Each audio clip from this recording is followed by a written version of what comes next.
मुझे ना छिछोरगिरी पसंद नहीं है। ये एक नंबर का छिछोरा आदमी है जिससे मैंने शादी किया, गलती से। मुझे पता नहीं था इतना बड़ा छिछोरा है ये।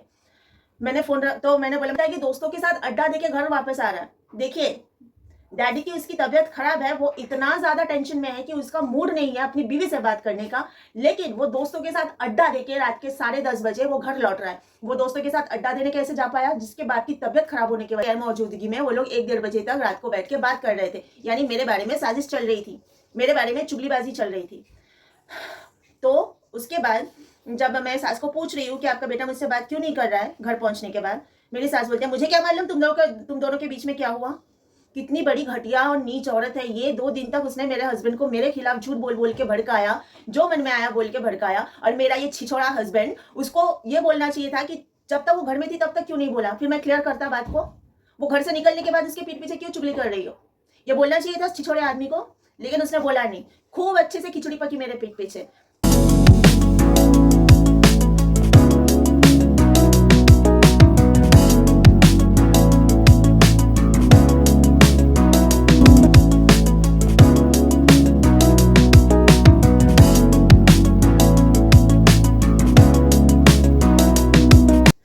Hello everyone, hope you all are doing well. Okay, मैं ना आज मेरी शादी के दिन लेके चलती हूँ आप सबको।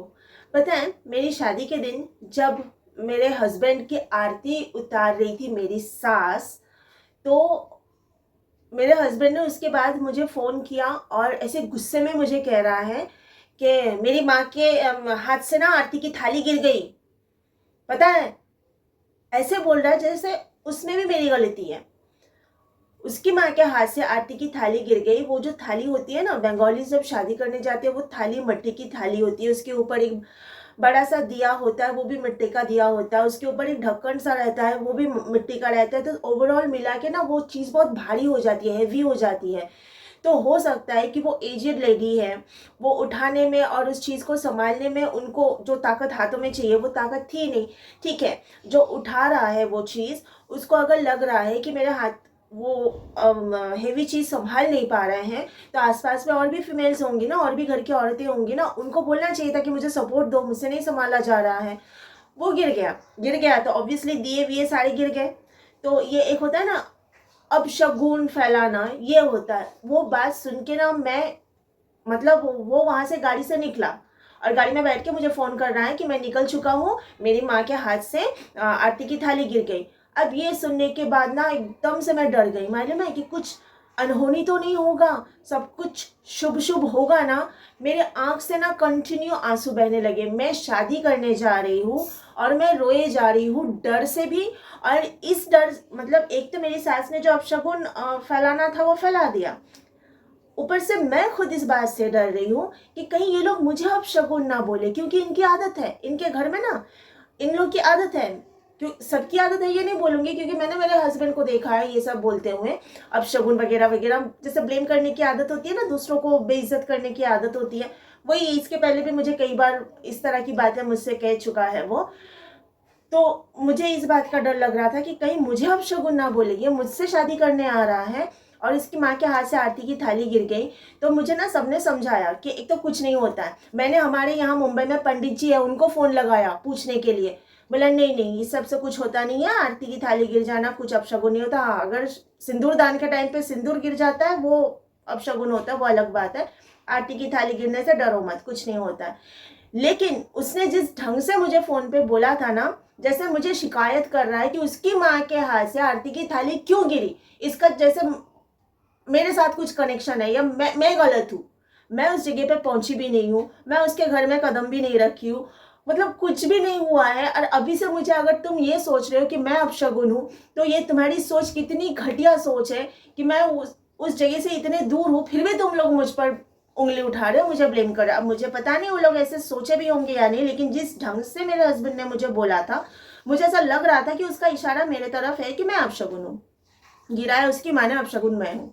अपशगुन के हाथ, जो अपशगुन होगा उसी के हाथ से शुभ काम नहीं हो रहा था ना, वो खुद अपशगुन थी। और ये इशारा था कि यही औरत है जो इस शादी में विघ्न डालेगी, इस रिश्ते को खराब करेगी, आगे जाके इस रिश्ते में आग लगाएगी। वो इशारा ही था जो उसने थाली गिराई थी आरती की। वो तो हो गया, शादी हो गई, अच्छे से सब कुछ हो गया, मेरी विदाई हो गई, घर में जाके सब कुछ सही चल रहा था। बस मेरे सास की सिर्फ वो बदसलूकी और बदतमीजी, बाकी मेरे हस्बैंड के साथ मेरा सब कुछ अच्छा चल रहा था। उसके बाद जब मुझे भेजा गया रस्म निभाने का बोल के मुझे जो 2 दिन के लिए भेजा गया, उसके अगले दिन शाम से मेरे हस्बैंड ने मुझे फ़ोन करना बंद कर दिया।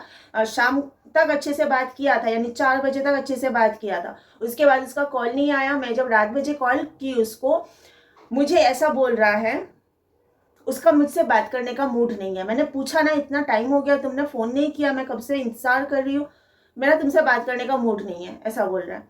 तो मैंने बोला मैंने क्या किया, शाम तक तो सब अच्छा था, अच्छे से बात किया था, मैंने क्या किया। तो बोलता है मेरे डैडी की तबीयत ठीक नहीं है, इतनी तबीयत खराब मैंने मेरे डैडी की कभी इसके पहले नहीं देखी है। तो मैं ना 2 सेकंड के लिए एकदम शांत हो गई। मुझे ना धक्का लगा ये सुन के, क्या बोलना चाह रहा है। मैं उस घर में कदम रखती हूँ इसके लिए तुम्हारी डैडी की तबीयत खराब हो रही है, और इसके पहले तुम नहीं देखे हो, ये भी बहुत बड़ा झूठ है। तुम्हारे माँ बाप स्वस्थ रहते ही कब है, हमेशा ही बीमार रहते हैं। हमेशा ही सुनती हूँ रात को सो नहीं पाए थे, रात भर खांसते रहे, रात भर जगे रहे, कभी क्या तो कभी क्या, हमेशा ही दोनों का चलता है। तो ये मुझे, मैं घर में सॉरी, मैं घर में जाने के बाद ये सब बात क्यों। मैंने ये सब सवाल तभी किया नहीं, मैंने सिर्फ ये पूछा कि अगर डैडी की तबीयत इतनी ख़राब है तो मुझे बताना नहीं चाहिए था तुमको फ़ोन करके, और तुम किधर हो। बोलता है कि दोस्तों के साथ अड्डा देके घर वापस आ रहा है। देखिए, डैडी की उसकी तबीयत खराब है, वो इतना ज़्यादा टेंशन में है कि उसका मूड नहीं है अपनी बीवी से बात करने का, लेकिन वो दोस्तों के साथ अड्डा देके रात के 10:30 बजे वो घर लौट रहा है। वो दोस्तों के साथ अड्डा देने कैसे जा पाया, जिसके बाद की तबीयत खराब होने की वजह से उसको बीवी से बात करने का मूड नहीं है, वो दोस्तों के साथ अड्डा देके घर लौट रहा है।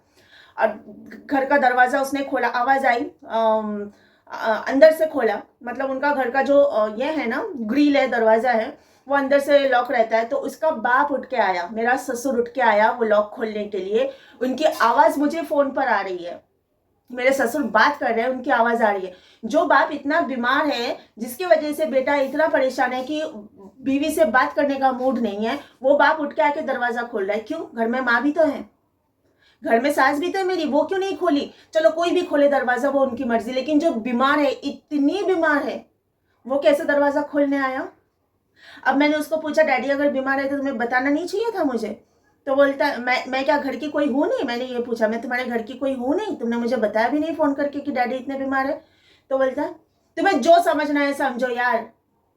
ये तरीका था बात करने का। अब मुझे बहुत ज़ोर से धक्का लगा, मैं एकदम से हिल गई। फिर 2-3 सेकंड में चुप रही, उसके बाद बोला मैं फ़ोन रखती हूँ। मुझे ना छिछोरगिरी पसंद नहीं है।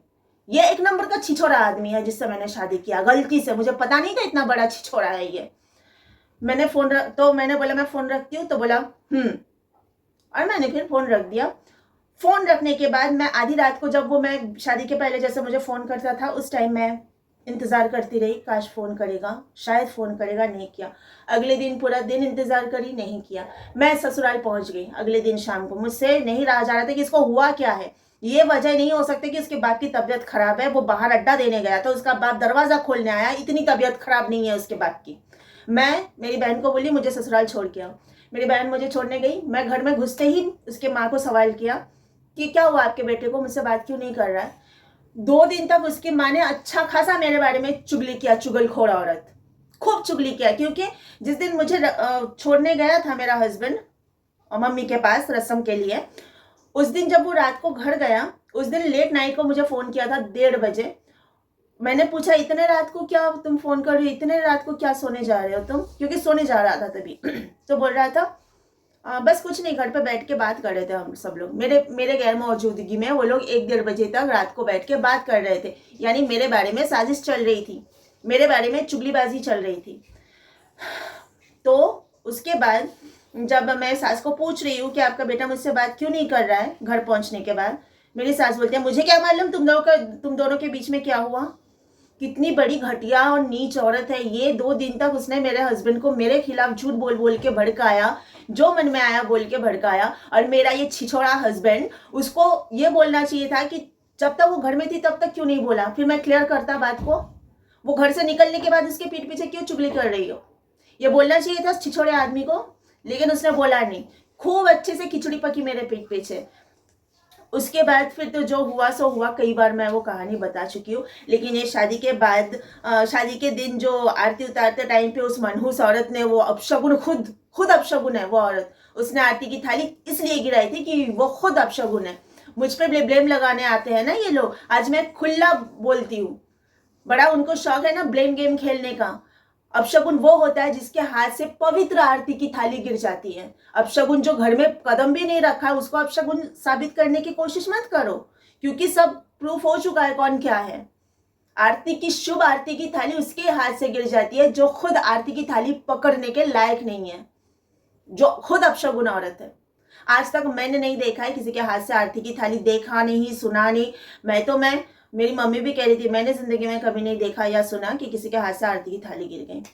तो ये अपशगुन औरतों का ही निशानी है। तो ये कहानी है जो मैंने आपको बताया। बहुत शातिर और बहुत चालाक बनती है ये जो बुढ़ी औरत है ना, मेरी सास, बहुत शातिर बनती है।